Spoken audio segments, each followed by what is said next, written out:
Nashik IT company महिला लैंगिक अत्याचार आणि धर्मांतर प्रकरण ताजं असताना आणखी एक धक्कादायक प्रकरण उघडकीस आलंय। नाशिकमध्ये आता गजवाय हिंदची धक्कादायक घटना समोर आली आहे। तरुणीला दारू पाजून अत्याचार केल्याचा धक्कादायक प्रकार समोर आलाय। पंचवटी पोलिसांनी आरोपी तंजीर इनामदारच्या मुसक्या आवळल्यात। फोटो व्हायरल करण्याची धमकी देत आरोपी ब्लॅकमेल करत होता। 1.5 वर्षांपासून पीडितेचं शोषण करणाऱ्या आरोपीला पोलिसांनी अटक केली आहे। याबद्दल आणखी माहिती घेऊयात। आपले प्रतिनिधी योगेश खरे आता आपल्या सोबत आहेत। योगेश, कॉर्पोरेट कंपनीमधलं धर्मांतर प्रकरण ताजं असतानाच हे सुद्धा एक प्रकरण पुढे येत आहे। याला सुद्धा धर्मांतराची किनार आहे का?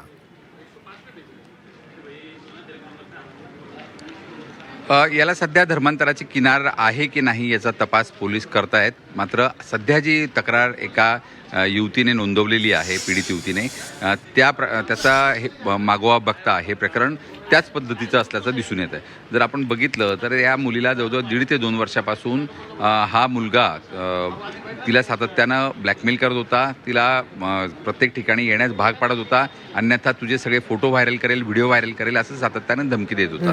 आणि त्यामुळेच या मुलीनं चिडून पंचवटी पोलीस स्टेशनमध्ये तक्रार दिली आणि त्यामुळे हा सर्व प्रकार उघड झालेला आहे। गेल्या 3-4 दिवसापासून पोलीस या संपूर्ण प्रकरणाचा तपास करत होती।